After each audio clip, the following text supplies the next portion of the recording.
Podcast.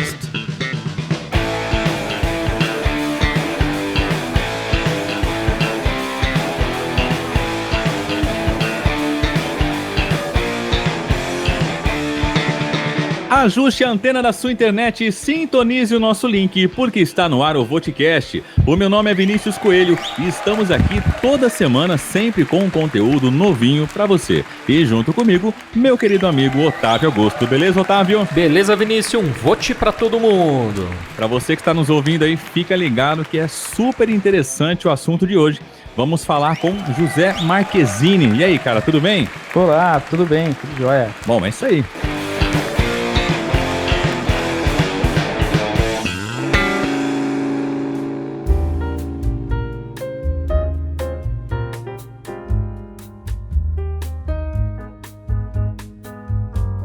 Mas antes de começar o nosso programa, eu recebi um áudio do Alex Guru, que um ouvinte mandou para ele, né, que ele acompanhou o programa do Grande Debate de Araçatuba versus Birigui, e ele mandou um áudio muito interessante que a gente vai soltar para vocês agora aí, ó. Ô Alex, boa noite. Eu tava ouvindo hoje o Votecast que vocês fizeram. Cara, da hora, velho. Show. Ô, só um detalhe, velho. Você esqueceu de falar, velho. Igual, por exemplo, os ciclistas lá de Birigui, eles vêm aqui em Araçatuba pedalar, mano. É sério, os caras estão pegando o carro lá, colocando a bicicleta no carro. E tá vindo aqui em Araçatuba pedalar, cara. A cidade é tão ruim, a cidade é tão ruim pra pedalar. Tem tanto morro lá pra pedalar, que os caras tá vindo aqui. Os caras tá vindo aqui em Araçatuba, bicho. Eu ia te mandar, mas eu acabei esquecendo, mas eu tava rachando a risada, velho. Ah, mas, parabéns, cara. O Votecast. Eu tô conversando com o tio, dá licença. Tô conversando. Eu sei que você tem um ano e pouco, mas dá licença. Tá? Por favor. Não, senhor. Nossa, o Votecast é da hora, velho. Uns conteúdos bem... Dá licença. Depois você fala. Depois você fala. Oi. Conteúdo muito da hora, velho. Parabéns. Show de bola. Bom, muito legal, hein, esse áudio. Poxa, que bacana, cara. Muito interessante, engraçado também. Então, mande um e-mail pra nós, cara, né? Otávio, qual que é o e-mail que ele tem que mandar? Manda um e-mail no blá@votecast.com.br e fala o seu nome, né? Fala de onde você é, que a gente vai citar você, que dá o crédito certinho pelo áudio aí, que a gente só recebeu o áudio e não sabe de quem que é. Exatamente. Mas o áudio ficou muito bom, né? Muito engraçado. É isso aí. Obrigado aí pela audiência. E agora vamos ao nosso programa de hoje.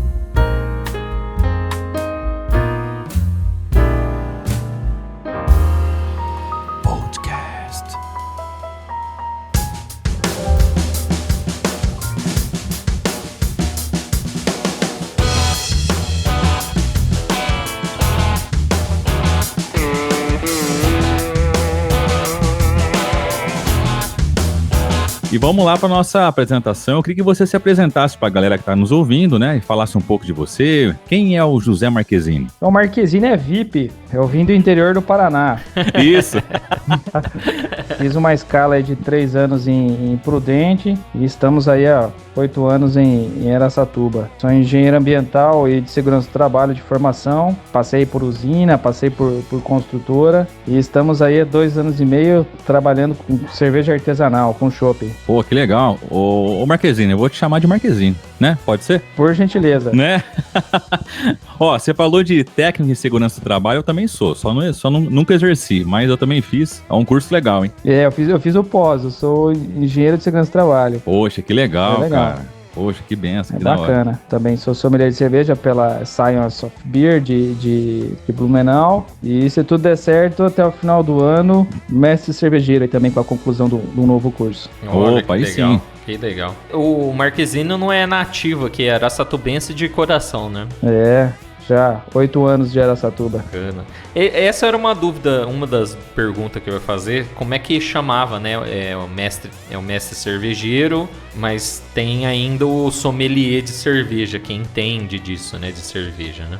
O sommelier é mais a parte mais na reta final, vamos assim dizer, de avaliação da cerveja pronta, de classificação dentro dos estilos, de harmonização aí com comida. Já o mestre cervejeiro é quem encabeça a parte de fábrica, né? A parte de produção, o desenvolvimento de receitas, o controle aí da produção, aí fica mais a cargo do mestre cervejeiro. Ah, entendi a diferença. Vamos lá, o mestre cervejeiro na indústria, na cervejaria, e o sommelier dentro do boteco. Sim, sim. Legal. Ô Marquezine, você tem uma... Como que eu posso dizer, Otávio? Talvez posso dizer que o comércio do Marquezine é o primo do Vodcast também ou não? É o primo rico.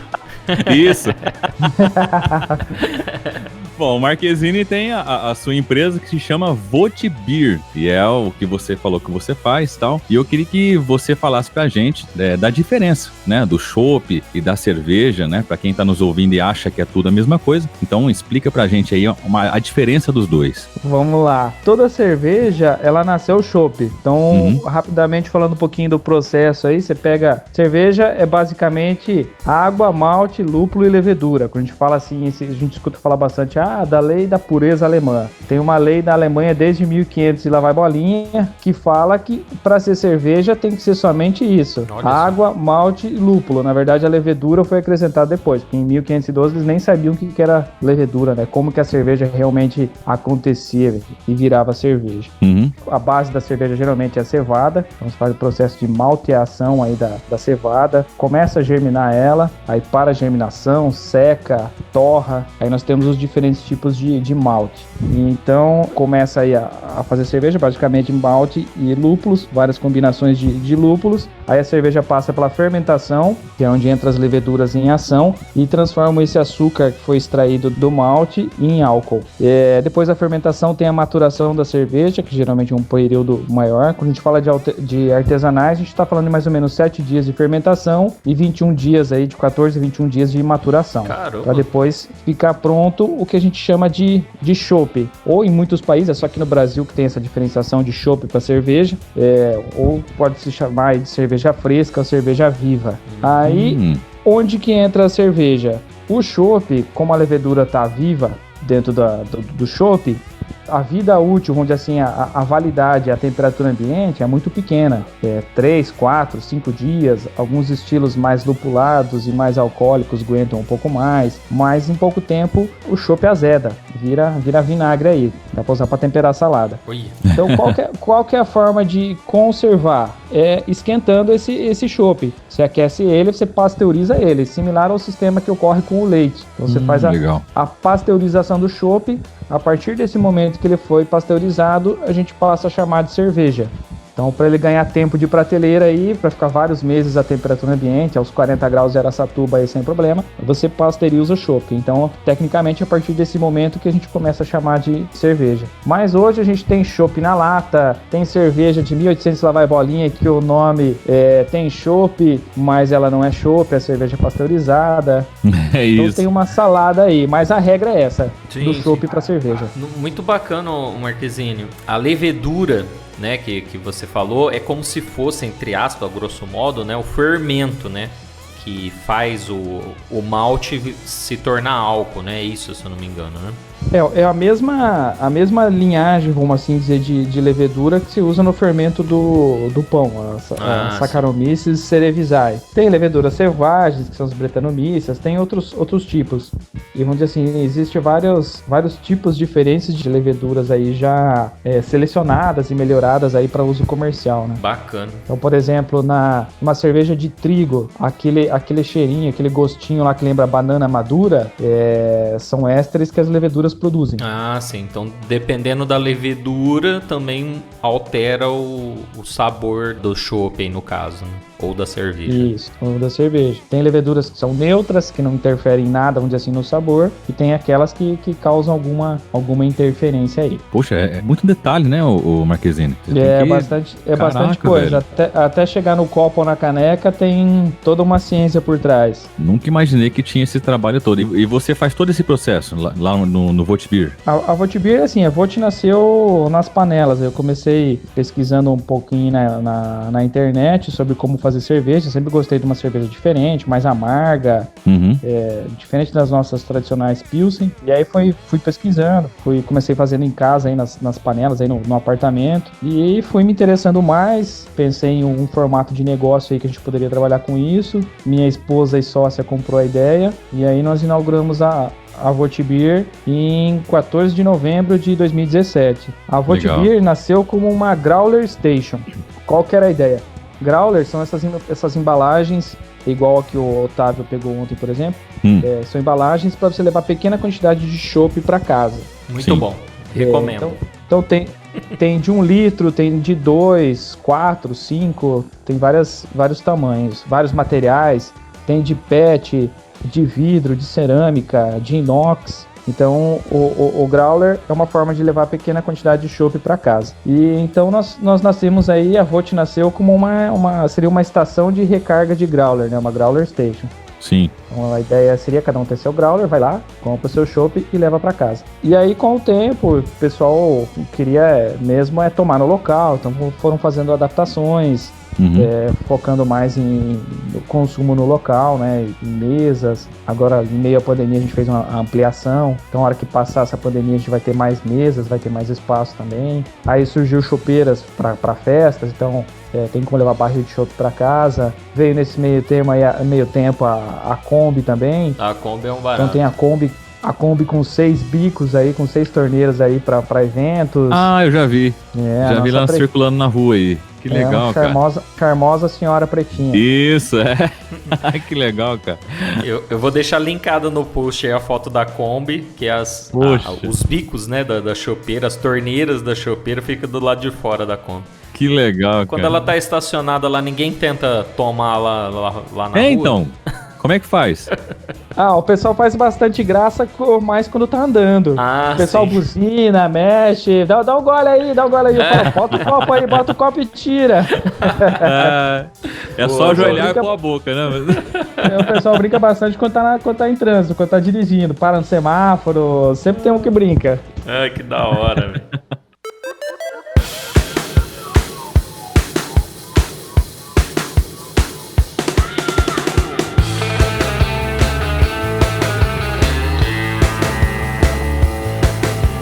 Bom, Otávio, vamos aproveitar que a gente tem um cara que entende do assunto aqui. Sim. Então vamos falar então dos tipos de chopp, né, Marquezinho? Acredito que deve ter vários e vários, né? Vamos falar sobre isso. Ô Vinícius, só concluindo o que foi que você perguntou, eu girei e acabei não te respondendo. Tá. O que acontece?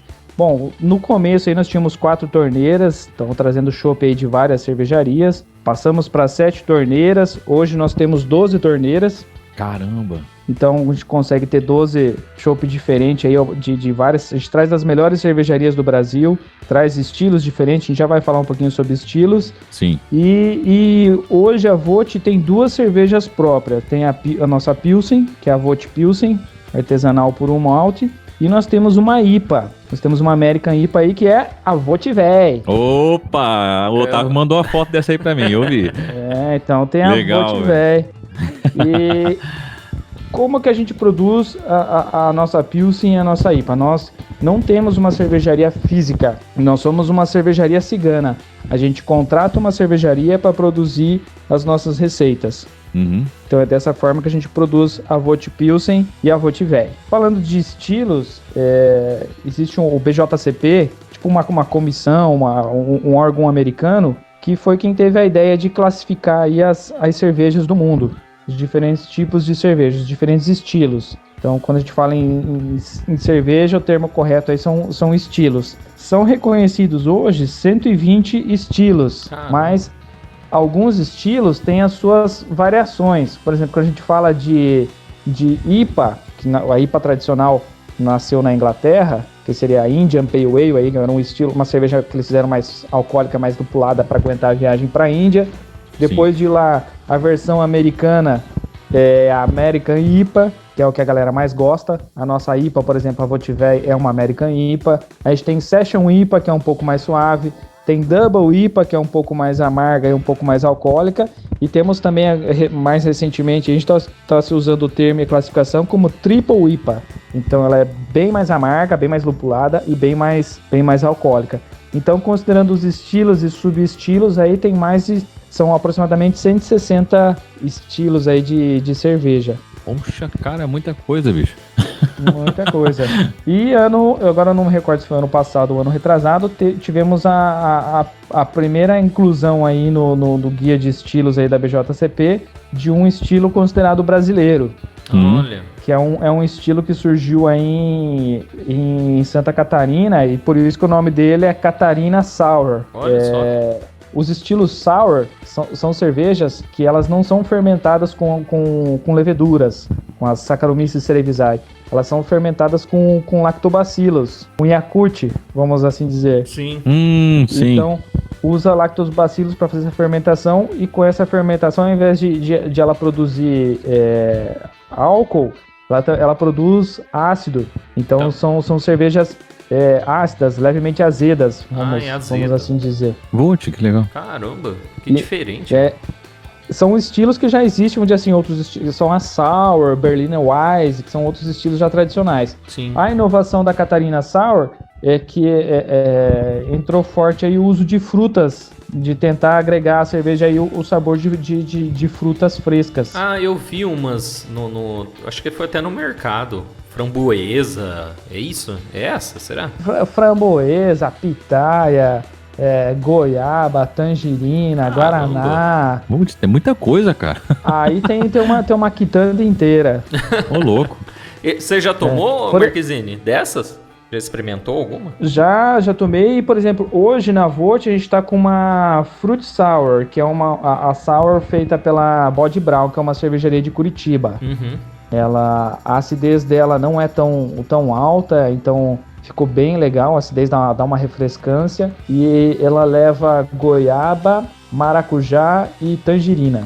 Que diferente. Então é uma cerveja, é bem diferente, você toma assim e lembra muito mais um espumante, por exemplo, do que uma cerveja. É bem diferente, só que essa acidez deixa ela bem refrescante. Então pro nosso calorzão aqui, por exemplo, fica bem legal. Tem cerveja para lugar frio e cerveja também para Araçatuba, né? Araçatex. Tem cerveja pra toda hora. Tem cerveja pro café da manhã. Vixe. Pra matar a sede, pro almoço, pra janta, pra acompanhar a sobremesa. Qualquer jeito, cara. Qualquer jeito. Pra toda hora tem uma cerveja. Ô, Marquezine, eu tenho uma dúvida, cara. Ó, é assim, você pega essas cervejas famosas aí, vou citar o nome aqui, tipo Brahma, Skol e tal. Você vai ver o ingrediente dos caras lá. Você falou que é lúpulo. O que vai mesmo? Os ingredientes? Água, malte e lúpulo. Isso. Essas cervejas aí, além disso, vem, acho que é milho, uma coisa assim, é isso, né? Quando a gente fala assim que uma cerveja é água, malte, lúpulo, ou que a gente fala assim também, segue a lei alemã da pureza, que é esses 3 ingredientes e a levedura que faz a mágica acontecer, são as cervejas que a gente fala que é puro malte. Exato, isso, Então ela não tem adição de adjuntos. A legislação brasileira fala que para poder ser chamada no Brasil de cerveja, do 100% de açúcar que foi utilizado para fazer ela, pelo menos 55% tem que ser originado de malte. Uhum. Os outros 45% pode ser utilizado outras fontes de açúcares. O mais comum aí é do milho. Então, a maioria das Skol, Brahma, Itaipava, as Antárticas, comerciais aí, utilizam o milho. Que deve ser mais barato, né, pra fabricar. É pra render, ô Marquezine, isso aí que os caras fazem ou não? É pra baratear, pra reduzir custo. A diferença de valor é muito grande, Mas eu duro assim, antigamente essas cervejas aí, elas reinavam, né, cara? Você pega aí de 10 anos atrás, só dava elas. Não se ouvia falar em puro malte, pelo menos o que eu ouço, assim, você não vê falar. Hoje em dia, a puro malte tá na moda, né, cara? Todo mundo só quer saber disso. Então, aí você pega uma Skol, Brahma, Itaipava, essas cervejas assim, a diferença de sabor é muito grande, cara. Né, do que uma puro malte. A galera, não sei se... sei lá, cara. Eu acho que seria muito legal se tivesse como fazer uma experiência de viagem no tempo. Aí colocar lado a lado uma Skol e uma Brahma sei lá, de 20, 30 anos atrás. Isso. Com uma Skol e uma Brahma de hoje. Então, o que acontece? No passado, elas eram mais amargas, elas até eram puro malte. Depois que foram, vamos dizer assim, foram feitas a inclusão de adjuntos, aí, principalmente o milho, mas é usado o arroz também. mas principalmente do milho, para ir reduzindo o custo. Então, o principal ponto aí, a pressão é vencer a concorrência e a questão custo. Só que, vamos dizer assim, até 10 anos atrás, não vamos muito mais longe que isso, o que reinava eram as Pilsen. Exato, isso, verdade. Que vamos dizer assim, se for colocar uma cerveja dessa, por exemplo, uma Skol, uma Brahma num concurso, nem como Pilsen ela é classificada, que são as German Pilsen. Hoje em dia o sabor é muito... elevou, né, cara? Mudou muito. E hoje, para efeito de concurso, ela seria uma American Standard Lager ou American Light Lager, que é o que aceita esses adjuntos, que é o que aceita milho. Sim. Mas, enfim, nós tínhamos só isso. Então, por mais que você mudasse de uma cervejaria para outra, basicamente o que você tinha era o mesmo sabor. Na verdade, não muito sabor, né? Porque, vamos dizer assim, uma cerveja... Tinha um mito, ainda existe ainda um pouco forte isso, que o brasileiro não gosta de cerveja amarga. E eu acho que isso cada vez mais está sendo derrubado. Mas eu acho que isso foi mais um mito imposto. Por quê? Para você deixar a cerveja mais amarga, você tem que colocar mais lúpulo. Isso. E você não tem produção comercial de lúpulo no Brasil. Tem algumas experiências, mas ainda de fase muito embrionária. Então, o lúpulo é importado, é alemão, é americano, tem ótimos lúpulos aí chamado do Novo Mundo, que é praticamente da Nova Zelândia. Pensa agora com essa alta do dólar. Vixe. No malte é a mesma coisa. O Brasil, a grande produção é de malte base, do malte Pilsen. Uhum. Mas produz também o malte Pale Ale, o malte Viena. Só que existe uma infinidade muito grande de malte, de variedades, de tipo de torra, que dão cores e sabores diferentes à cerveja. Que isso vem tudo de fora. Então, por isso também que a gente tem essa disparidade grande de uma cerveja comercial, uma cerveja de massa, para uma cerveja artesanal. É porque a quantidade de ingredientes aí e os tipos de ingredientes são muito diferentes. Você pensa numa cerveja comercial aí, o foco é custo. Você tem que fazer um litro de cerveja lá a X centavos ou a X reais. Mais que isso, você perde competitividade no mercado. Então, é aquela correria pela produção. E você tem mercado para todas. Você tem mercado para cerveja de R$2 a lata, como você tem mercado para cerveja aí de 30, 40 reais a lata. Tem umas bem caras mesmo. Eu acho assim, o brasileiro foi desvendado aí. Eu cresci, acho que a gente tem mais ou menos a mesma idade, só existia isso de cerveja, era só uma Pilsen, se mudava de cervejaria, mas cerveja era aquilo. Exatamente. Onde assim, mostrou pro brasileiro que existe isso, tem mais de 160 tipos de cerveja, então tem muita variedade, tem muita coisa. O brasileiro pegou gosto. Sim, sim. Fácil, né? Coisa boa, né? Então você pega, por exemplo, nós aqui, região de Araçatuba, que é muito quente, você pega uma IPA, que nem a Votivei. Ela é mais alcoólica, a nossa IPA tem 6,2 de álcool, enquanto as cervejas geralmente tem 4,5, 4,2. Uhum. Agora, enquanto uma cerveja aí, uma Pilsen tradicionais, tem em torno de 10 de IBU, que é o amargor proporcionado pelo lúpulo que foi adicionado. A Votivei tem 62. Nossa. Caramba, velho. Além de ser feita uma adição de lúpulo a frio, que é chamado de dry hopping, que é só para dar aroma, para dar mais aroma. Então, é muito lúpulo. Mas qual que é a vantagem desse amargor? O amargor dá uma sensação de refrescância. Sim.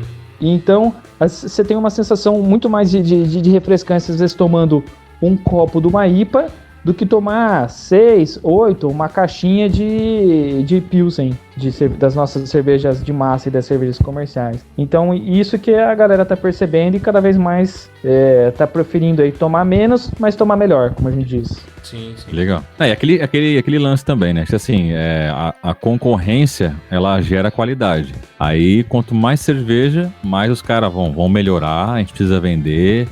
E é um querendo lançar o melhor, né, cara? Sempre, né? E você vê isso hoje. Antigamente, essas cervejas tradicionais, as Pilsen, aí a galera abriu o olho hoje, porque antigamente era só elas. Hoje tem muita opção. Você tem cerveja a dar com pau aí, né, cara? A concorrência ficou grande entre as cervejarias, porém, quem ganha é o consumidor. Tem muita opção pra galera escolher aí. Vamos lá, falando na concorrência e pensando nas grandes cervejarias aí. Nós tínhamos uma fatia aí de quase 100% aí do mercado dominado pela Ambev, que é Brahma, Skol, Antártica. Uhum. Então, eles reinavam absolutos. E vem crescendo muito, principalmente nos últimos anos, o consumo da Heineken. O ano passado, o consumo brasileiro da Heineken cresceu tanto que o mercado brasileiro se tornou o principal principal mercado da Heineken. Caramba. Vamos lá. É o Poxa. país do mundo que mais consome Heineken. Olha só. Poxa Então vida. você tem uma cerveja comercial que não vai milho, que é puro malte e que consegue ser comercial, vamos dizer assim, e nem custa tão a mais do que uma Skol, Brahma, Itaipava, vamos lá, né? É verdade. E ele é bem amarga também, né? A original,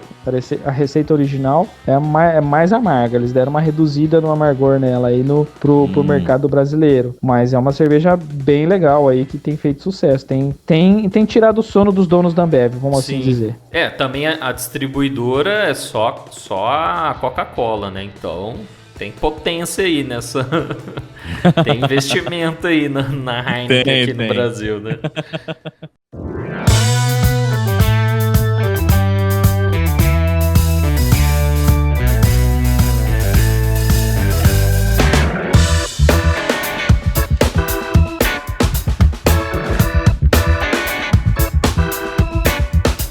Período que a gente vive hoje, você acha que a cerveja artesanal pode-se dizer que virou moda pra galera?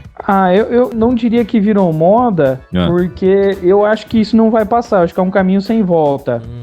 Procuro dizer mais isso, que foi desvendado os olhos do brasileiro aí. Ele viu que existe um outro mundo. É igual aquela, não lembro se é Enigma da Caverna, o Dilema da Caverna, como é que fala? O cara que sempre vivia na caverna, a hora que saiu viu a luz do sol, assustou e voltou pra trás, né? Sim. Mas a hora que o brasileiro viu aí que cerveja mesmo é outra coisa, eu acho que ninguém segura mais o brasileiro, não. Né? Tem muita coisa e é legal, né, de você ter esses sabores diferentes, descobrir, pô, tomei aquela, né? É igual você falou, não é quantidade, né? Assim, trocou a quantidade pela qualidade, né? Experimentei aquela cerveja assim assado, a Votiver é muito bom, aí o outro quer experimentar também, e assim vai, né? Eu acho que é bem mais interessante o mercado dessa maneira do que só ir lá encher o rabo de água com batata lá e boa, né?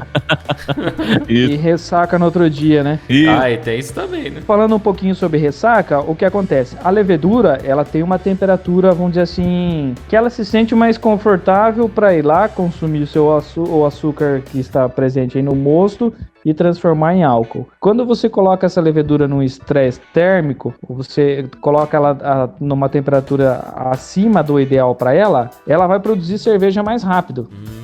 Então, se pensando em indústria, isso é melhor. Quanto mais rápido eu produzo a cerveja, mais cerveja eu produzo. Só que qual que é o contraponto e a desvantagem de fazer isso? Você colocando a levedura para ela trabalhar numa temperatura maior, ela produz outros tipos de álcoois além do etanol, que são os álcools superiores que a gente fala, e alguns tipos de éster, que são esses compostos, vamos dizer assim, parecido com o etanol, mas que não é o etanol, que são os danados que dão a ressaca. Tá explicado, hein?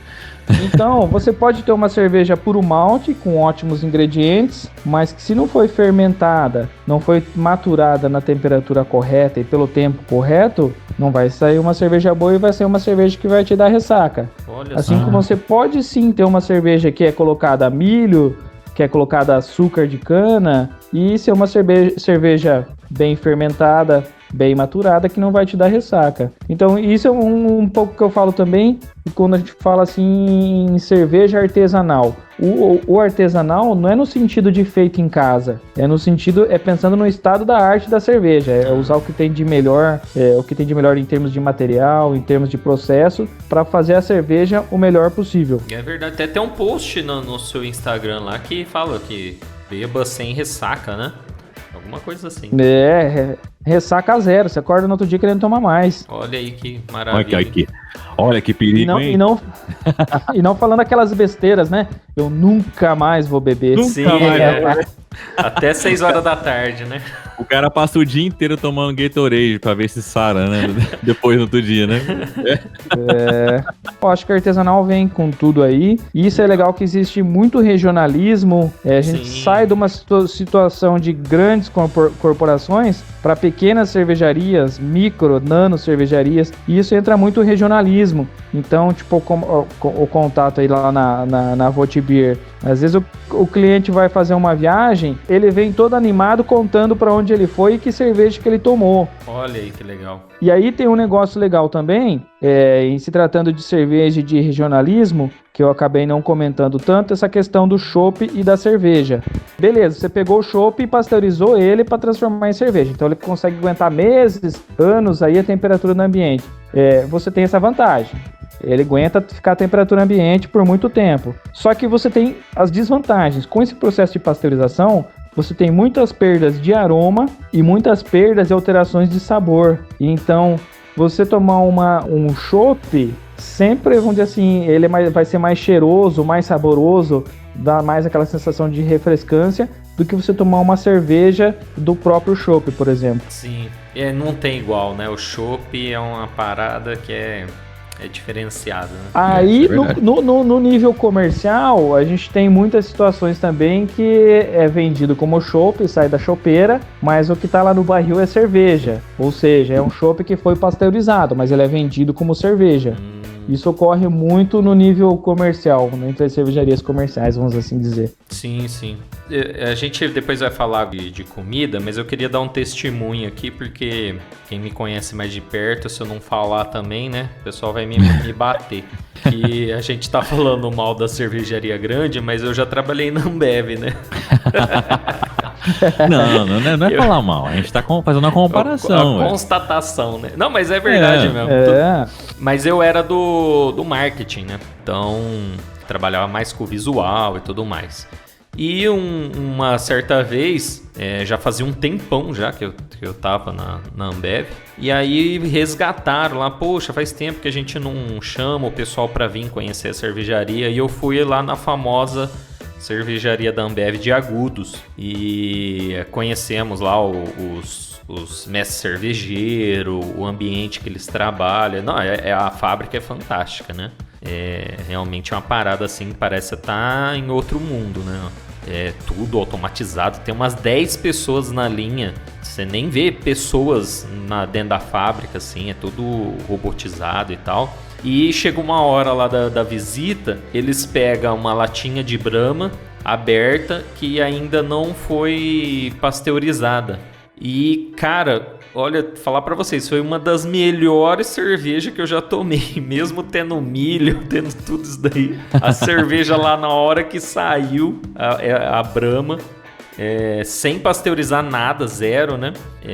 Realmente é um sabor muito diferente mesmo, muito diferente. Bom, aí realmente era uma Brahma Chopp. Exatamente. É verdade. De verdade, viu? E aí os mestres cervejeiros explicaram um pouquinho pra gente, mas já faz bastante tempo, já faz uns 7, 8 anos já que teve essa passagem aí, mas foi muito legal conhecer uma grande indústria assim, né, da cerveja de pertinho. Legal. Uma coisa que é bem bacana de comentar também, a gente tem a cultura aí, a cerveja tem que ser canela de pedreiro, né? Tem que ser sim. Isso, tem um outro que eu vou censurar, tem um outro que é o de foca. Essa eu não conhecia, não. Eu também não conhecia, não. Tem uns caras aqui na cidade que fala que é o de foca, que a foca sentou em cima da cerveja e congelou ela. Mas enfim, o que acontece? É gostoso tomar uma cerveja trincando aí, super gelada? É refrescante, mas você tomar uma água bem gelada, praticamente é o mesmo efeito. Porque acontece, algumas literaturas falam que isso acontece a 4 graus positivo, outras falam que é a 2, mas enfim, é um limite de corte que abaixo disso, o líquido tão gelado aí causa uma dormência na língua, nas papilas gustativas. Sim. Então, você toma uma cerveja, uma canela de pedreiro e a cerveja trincando, aí a 0, -1, a cerveja muito gelada, você não vai sentir o sabor. Sim, sim. Então tudo que ela tem para entregar aí de malte, de lúpulo, acaba sendo prejudicada essa degustação da cerveja aí por ela estar muito gelada. Ah, tá. E cada uma tem a sua temperatura ou tem alguma temperatura assim que seria o ideal médio para todas? Né? A gente procura, vamos dizer assim, buscar um ponto de equilíbrio entre deixar a cerveja o mais gelada possível aí para não causar esse prejuízo gustativo aí, mas tem algumas cervejas que você percebe que conforme vai aumentando, conforme ela vai ganhando temperatura no copo, vai mudando o aroma, vai mudando o sabor. Então isso é uma experiência legal também. Que se você tomasse o copo inteiro super gelado, você não ia sentir. Interessante, cara. Então, onde assim, por exemplo, na Vote, o chopp é gelado? É gelado, mas não é trincando. Sim, não verdade. Não sai canela congelada. Canela de pedreiro. Caneca congelada. Sim, é verdade mesmo. Tava uma temperatura muito, muito agradável. Mas também, assim, eu perguntei da temperatura por conta da pessoa comprar e gelar em casa, né? Então, para gelar em casa, assim, seria geladeira ou freezer? O que seria mais bacana? Ou deixa um tempinho no freezer e já tira? Qual que seria a dica de ouro aí pra galera aí? Se tratando de uma artesanal, geladeira já tá ótimo. Não precisa gelar mais que isso. Mesmo porque você pega, por exemplo, uma Double IPA ou uma cerveja aí que tem aí 8, 9, 10% de álcool, a quantidade de álcool que tem nela, por mais que você gele ela bastante, ela não vai dar tanto aquela sensação de refrescância, porque o álcool dá essa sensação de aquecimento, né? Sim. É muito questão de gosto. Agora, vou tomar uma cerveja comercial, não vou dar nome aos bois aí. Vou tomar uma cerveja comercial. Eu não trabalho mais não, pode falar aí, manda bala. Eu sugiro que gele bem, porque aí você não sente também, assim como você não sente o sabor, você não sente os defeitos dela. Sim, verdade. E acho que essa é a tática, eu acho, talvez, né? Boa. Eu acredito que a grande tática foi essa. Vamos fazer o brasileiro tomar bem gelado, que é refrescante, porque aí dá uma mascarada. Dá uma mascarada. Por exemplo, o cara que é do marketing aí, tinha uma cerveja aí que falava que ela era filtrada a 0 grau, pra ficar mais refrescante, não sei o quê. Manda o rótulo azulzinho. Sim. Qual será, cara? O nome dela tá no Mortal Kombat, o nome dela. O que acontece? Toda cerveja que é filtrada, ela é filtrada a 0 grau, porque ela tava lá maturando a 0 grau. Sim. Já tá na temperatura que ela tava maturando, só passa pelo filtro. Quando você fala em Pilsen, mesmo na artesanal, alguns estilos mais levinhos aí, mais suaves, dentro das artesanais, até é feita a filtragem. Mas dentro das artesanais, aí a grande maioria das cervejas não são filtradas. Então, o que ela tem de levedura, isso preserva aí muitos nutrientes aí dentro da cerveja, dentro do chopp. Sim. Caramba, é muita coisa, um negócio vai amarrando o outro, né? Você falou agora dos nutrientes, tem aquele mito da caracu, né? Cerveja escura, Malzbier, que ela é nutritiva. Isso. Que cerveja pra dar leite, né, isso, Otávio? cerveja... Pode falar, né? Isso. Eu tô tentando ter tato aqui, né? É verdade isso mesmo, cara? É real. Tem essa conversa. Vamos dizer assim, a cerveja, né? A cerveja é nutritiva. É claro que, vamos dizer assim, você pegar numa cerveja escura, ela vai ter mais nutrientes aí, mais açúcares do que uma cerveja clarinha, filtrada, mas aí é mito. Mas assim, por causa disso, existe um preconceito muito grande aí contra as cervejas escuras. Por exemplo, nesse momento aqui eu tô tomando uma Keller Beer. Keller Beer é um estilo alemão e ela é escura, uma cerveja escura. Keller quer dizer porão em alemão. Então ela é uma cerveja de guarda. É um estilo que você pode guardar ela aí igual ao vinho, que conforme o tempo vai passando, ela vai tendo alterações, aí vai apurando, vai ficando mais gostosa. Olha só, que legal. E principalmente por essa questão aí de, a cerveja escura é coisa de mulher. Tá amamentando que tá tomando uma escurinha aí? Tem disso. Ela é mais doce, né? E tem não necessariamente, tem vários estilos aí de escura. Por exemplo, essa Keller Beer, ela não é tão escura, ela remete mais aí a um chocolate do que um café, um torradão. Sim. Então tem vários níveis de torra. Tá, e a cor é por conta da hora que torra o malte, é isso? Aí já é malte torrado mesmo, né? Vamos dizer assim, é carbonizado o malte, igual torrou o café. Então por isso que ela fica pretona aí. Entendi, achei que era uma outra coisa que colocava ali e ela ficava escura. Então... Nas comerciais, sim. Nas comerciais é açúcar queimado. Olha só. Que aí é o corante caramelo, né, que fala. Então, ou seja, você pega o açúcar, carameliza ele até o ponto que ele fica pretinho. Então aí você usa isso como o corante caramelo aí que deixa a cerveja escura. E ela fica doce também, né? Por conta disso. O doce, vamos dizer assim, a gente fala assim, uma cerveja mais encorpada ou menos encorpada. O que é isso? Por exemplo, a Heineken.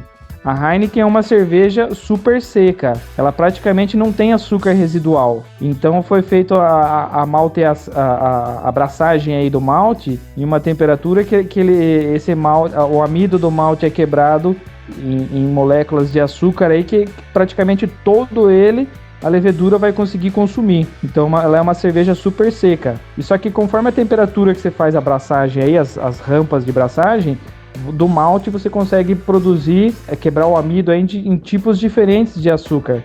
Então você tem alguns açúcares que a levedura não consegue consumir, não consegue metabolizar ele e transformar em álcool. Então esse açúcar vai permanecer na cerveja, que é o que dá o corpo à cerveja. Então quando a gente fala assim, a cerveja é mais encorpada, tem outros fatores, mas basicamente é esse açúcar residual que está na cerveja. Sim. Então tem esse equilíbrio aí do açúcar residual com o amargor do corpo. Então a Heineken, ela não vai tanto lúpulo assim, ela não é tão mais lupulada. Só que como ela é extremamente seca, ela dá uma sensação de ser mais amarga do que uma cerveja, vamos dizer assim, com o mesmo nível de IBU, que é o mesmo índice de IBU, que é a quantidade de amargor, do que uma cerveja que tem um açúcar residual aí, tem um corpo para equilibrar com esse amargor. E o amargo dela é bem marcante mesmo da Heineken, né? Você toma, você já... esse daqui é Heineken, já não tem como não distinguir, né? Então, e você toma, vamos dizer assim, ela tomou, ela sumiu da boca. Ela desce levinha, não dá uma sensação de preenchimento de boca, de peso na língua. Vamos dizer assim, se tivesse um açúcar residual na cerveja, daria. Entendi. Mas existe muito preconceito aí, muita injustiça aí contra as cervejas escuras. Tem muita coisa boa, e principalmente quando você vai tomar uma cerveja aí para harmonizar com uma sobremesa, com doce. Muito mais legal aí as escuras. Uma Porter, uma Stout, uma Keller Beer, uma Rússia Imperial Stout. Então as escuras nas combinações aí com doces, na harmonização com doce, levam vantagem, é bem mais legal. Tá bom, mas então esse já é o próximo assunto mesmo.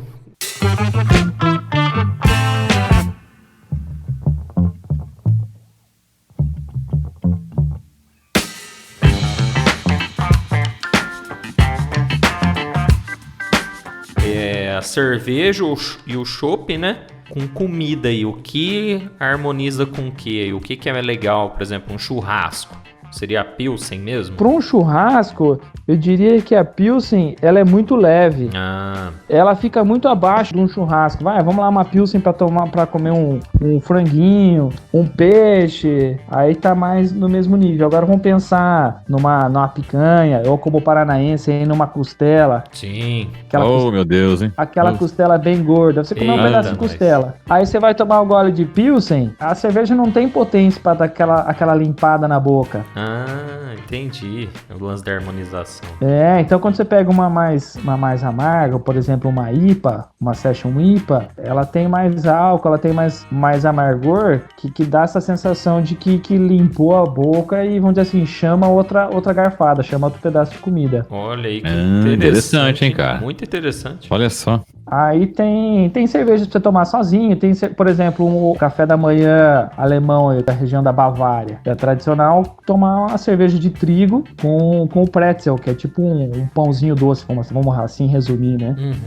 Então uma cerveja para o café da manhã, uma cerveja leve, refrescante. Então eu acredito que tem cervejas para as diferentes situações. E tem aquele momento que você quer bater um papo, quer dar aquela refrescada, uma IPA vai legal, um hambúrguer, uma IPA vai legal também, ou uma hop lager. São muitos estilos, muitas combinações, né? Agora, por exemplo, uma IPA extremamente amarga para comer uma sobremesa com um doce aí, o doce vai parecer muito mais doce e a cerveja vai parecer muito mais amarga.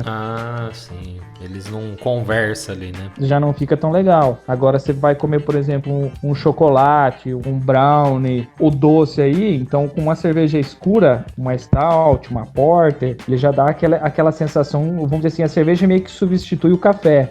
Então entendi. o amargor da cerveja dá aquela quebrada naquele doce da sobremesa e as coisas se harmonizam, casa mais, orna mais e um fica mais gostoso com o outro. Olha que legal. Quando a gente fala em harmonização de comida com cerveja, deu certo quando você fica com a sensação que a soma das duas deu algo mais gostoso. Vamos dizer assim, a cerveja ficou mais gostosa e a comida ficou mais gostosa. Sim. Quando as duas estão juntas aí. Que bacana, o Marquezine. Caramba, Que poxa legal, vida. Legal, muito bom. Vou experimentar todas. Opa. Doce com salgado. Então vai estar lá na Vost toda semana. Porque toda semana ué. a gente troca umas 2, 3 cervejas. Eu vou experimentar todas. Essa IPA aí já tá Otávio, a gente podia fazer, na minha mira. a gente, quando tudo passar, podia fazer um podcast ao vivo lá. Pois é. Opa, legal, vamos fazer Já isso. pensou? Pois é. A gente garante o começo do programa, o final. filho. Aí a Deus pertence. Toca daí, vai você. É isso. A gente faz um vodcast curtinho. Isso, boa. Pra garantir. Isso. Uns 20 minutos Rapidão, tá vai ser um ótimo. coice esse negócio. Isso, Coice de porco, bem curtinho. Se não fosse a pandemia, era pra gente estar lá, né? Mas fazer o quê? Então, cara, oh meu Deus do céu, viu, cara? É brincadeira. Mas tá bom, tá bom. E uma massa, o Marquezine? Assim, aquela macarronada ou, enfim, uma lasanha ali. Você tá vendo que eu tô perguntando que é coisas que eu como, né? O Otávio eu tô vendo um tanto, O interesse. assim... É, verdade. Uma massa já não é tanta potência em sabor, em gordura, é mais neutro, né? Sim. Então aí, vamos dizer assim, já dá um leque bem grande, uma de trigo fica legal, uma Pilsen, ou que a gente tem lá uma Viena Lager, fica legal também, já tem mais possibilidades aí, pegando uma cerveja não extremista aí em amargor, nessas coisas já fica legal. Olha. Tem uma cerveja, que às vezes fica muito legal aí, que é a Barley Wine, traduzindo seria um vinho de malte. Reza a lenda que quando Napoleão tomou conta da Inglaterra, se eu não me engano é essa história, não chegava vinho lá. Não conseguiu mais fazer o transporte de vinho. E aí os cervejeiros tentaram fazer uma cerveja o mais próximo do vinho possível. Aí surgiu esse estilo que é a Barley Wine. Olha Ela é mais só. alcoólica, maltada, lembra bastante o vinho do Porto. Uma cerveja bem legal. Caramba, que da hora, hein? Tem muita história de cerveja assim... que casa com a história do mundo, né? Tem um canal que é Aviões e Músicas no YouTube, muito bom, pode assistir quem gosta de história aí, quem gosta de aviação. E ele mostrou uma história que os americanos, ingleses, né, adaptaram naqueles caças bem antigos de hélice ainda, né, na Segunda Guerra Mundial, adaptaram barris de chopp nesses caças para sair da Inglaterra e ir até no meio do front lá, né, na Europa, né, na Europa continental, né, e não precisava gelar porque o caça voava muito rápido, muito alto, e aí chegava já o barril de chopp geladinho. Aí até que o alto comando lá descobriu e cortaram a cerveja do pessoal do front.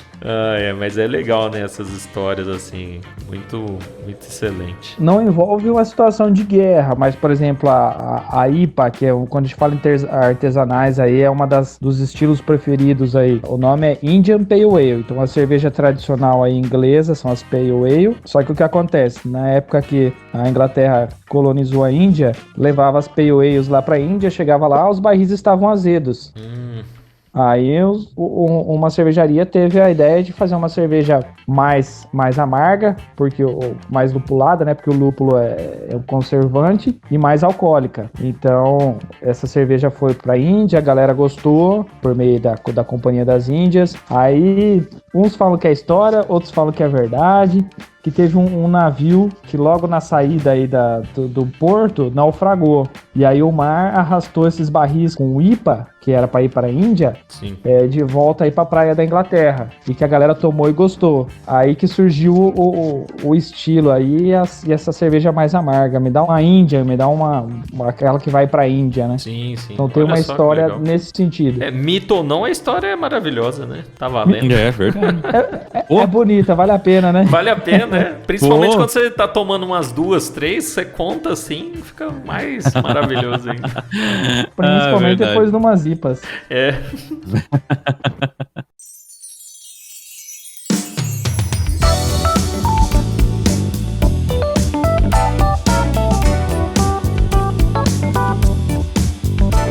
Bom, agora vamos então, Otávio, para nossa tradição aqui do Vodcast. Pois é.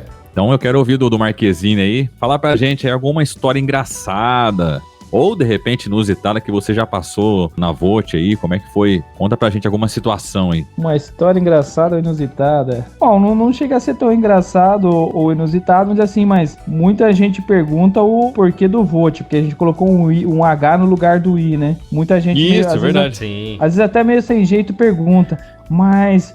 O nome Vote é por causa de Vote mesmo? Eu falei, Vote, é isso mesmo.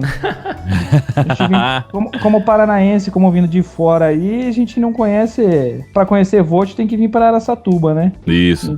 Então nos apropriamos do Vote aí de Araçatuba. Ah, excelente. Muito bom. É VOTH e Beer é igual alemão, né? Isso. BIER. Olha aí que maravilha. Isso mesmo. É chique, né, cara? É muito chique, velho. Muito chique. É outra parada, irmão. Vote a cerveja de Araçatuba. É isso aí, cara. Pô, que legal, mano. Eu gosto um pouquinho de falar sobre cerveja, vocês devem ter percebido. Ah, é isso que é o mais legal, né? Trazer a pessoa que gosta de falar da coisa mesmo. A galera que tá escutando o podcast aí, bora lá pra Vote tomar uma e conversar sobre cerveja, que tô lá à disposição. Eu tenho uma. Lembrei de uma aqui. Não, manda aí então. Como assim, a gente falou do crescimento, das opções também de cerveja que tem hoje em dia. Você acha que a cerveja Pilsen, a famosa tradicional, como a gente já falou aqui, com o tempo, ela pode não existir, ô Marquezine, em função dessa avalanche de tipo de cervejas e boas, né? Você acha que pode sumir essa famosa tradicional? Eu acredito que não. Assim, é uma tendência mundial... A diminuição do amargor e principalmente a diminuição da graduação alcoólica das cervejas. Então já tentaram, vamos dizer assim, implantar no Brasil aqui com a bandeira das drafts, Skol Draft, acho que a Itaipava também tinha uma draft. Sim, com a pegada mais assim, a cerveja dos esportistas e tal, mas o que é a ideia? É uma cerveja menos alcoólica ainda, aí com menos calorias do que a tradicional Pilsen. Vai lá, é uma aguinha, né? Mas enfim, seria mais suave ainda. Só que no Brasil, várias tentativas foram feitas e ainda não pegou. Mas, por exemplo, os Estados Unidos pegou muito bem a Budweiser, que é a Bud Light. Sim. É uma das marcas mais fortes do mundo. Porque tem a Budweiser tradicional e a Bud Light é a versão American Light Lager, né? Que seria essa cerveja mais fraquinha ainda. Essas cervejas lights a garrafinha é transparente, né? Pra identificar elas no mercado, é isso, né? Isso, geralmente é a embalagem transparente. E o que acontece em relação à nossa realidade brasileira aqui, eu acho que vai ter público para cerveja de R$2, vai ter público para cerveja de 20, de 30, de 40. A cerveja mais cara do mundo aí, que o nome dela é Deus, começa a ser feita num país, vai para outro. Eita. A garrafa dela, todo dia um funcionário vai lá e gira ela um pouquinho, ela parece feita pelo método Champanois, que é tipo de champanhe. Hoje deve custar aí uns R$250, R$300 uma garrafa. Nossa! Meu Deus do céu!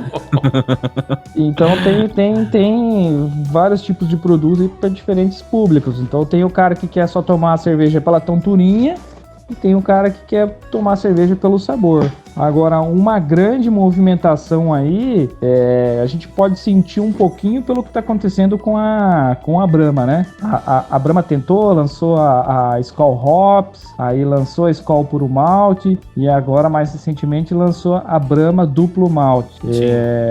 com um marketing violento, né? Você sabia que pode ter 2 tipos de malte na cerveja? A Pilsen da Vogt tem 4 tipos de malte. Olha só. Então, isso é muito... Quando se fala em artesanais, é muito comum você usar vários tipos de malte. Você usa um para ressaltar sabor, outro para corrigir pH, para questão da coloração. Então, são várias combinações que podem ser feitas. Mas eu acredito que pode ter alguma mudança grande no Brasil por pressão de mercado, que eu acho que é mais ou menos o que aconteceu com a Brahma Duplo Malte. Tem muito marketing por trás, mas hoje ela, vamos dizer assim, ela é uma cerveja puro malte e que tem 2 tipos de malte. Até quando? Não se sabe. Por exemplo, Serra Malte, que é da Ambev também. A Serra Malte era puro malte, aí teve uma época que deixou de ser puro malte e depois voltou a ser puro malte. Então, acho que é o mercado que vai dando o caminho aí, né? Se chegar um momento não ter mais público ou o público consumidor foi muito pequeno dessas cervejas, corre o risco de elas deixarem de existir, mas eu não acredito que isso ocorra. Mas eu percebo que sim, cada vez o público o público consumidor está mais interessado em qualidade, em novas experiências e disposto a pagar mais por isso do que tomar uma caixa sozinho de cerveja aí só pela tonturinha. Isso, verdade. Esse é o lance. É o beba menos, mas beba melhor. Isso. Exato. Eu acho que é mais o lance de você, por exemplo, tinha uma fatia de mercado maior, agora essa fatia é um pouco para cada, né? Um pouco para quem gosta de cerveja mais cara, um pouco para quem, né, pega uma intermediária, e vai ainda ter aquela parcela que é fiel, que compra a sua cerveja R$2 ali e acabou, né? Por exemplo, no Brasil, nem 2% do mercado aí de cerveja é de cervejas artesanais. Caramba, muito pouco. Nos Estados Unidos, se eu não me engano, as artesanais respondem por 10% do mercado. Olha só. Só que lá, o entendimento do que é uma cerveja artesanal e uma cerveja comercial é bem diferente do que nós temos aqui. Mas, enfim, eu acho que tem mercado para todo mundo. É isso aí. Bom, mas é isso aí, estamos terminando o Voticast. Infelizmente, o nosso programa chegou ao fim, mas calma, porque você ainda pode nos acompanhar lá no Facebook, onde você vai encontrar todo o nosso conteúdo e ficar por dentro de tudo que acontece no nosso programa. E também estamos disponíveis no Google Podcast, onde você pode baixar esse programa e ouvi-lo a hora que você quiser, além do nosso site, voticast.com.br. E se você que está nos ouvindo aí agora gostou do programa, o que você achou? Manda pra gente aqui, manda um feedback, fala pra gente como é que você tá achando, o que você tá achando do programa e mande um e-mail pra nós aqui. Qual é o e-mail, Otávio? @voticast.com.br. É isso aí, @voticast.com.br. E agora eu quero agradecer aqui o nosso convidado de hoje, Marquezine. Foi um papo muito da hora, cara. Obrigado mesmo. Ficamos sabendo aqui de coisas de cerveja que eu nunca imaginei na vida, né, Otávio? Poxa vida, foi uma aula aí da hora demais. Obrigadão. Bacana, eu que agradeço aí o convite e a oportunidade, Otávio e Vinícius. Cerveja é gostoso pra caramba de falar, de tomar.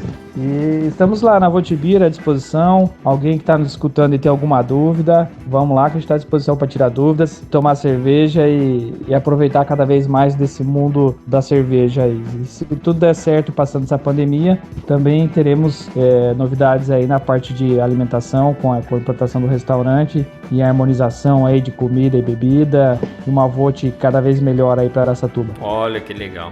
E a Vote tá lá na... Eu sempre esqueço o nome daquela rua. Valdir Felizola de Moraes, isso. 1516. Próxima rotatória com a Avenida dos Estados. Isso, você já faz a rotatória, para o carro ali, ó, e pega seu blower ali e vai pra casa, né? Se beber, não dirija, por favor.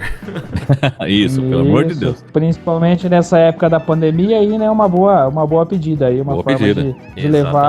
de levar um chopinho aí pra casa, em pequena quantidade. Já que não dá pra juntar a galera e pegar um barrilzão, leva de grau, leva de pequena quantidade. Eu fui lá ontem, peguei um aqui, ó, e foi sensacional, show de bola.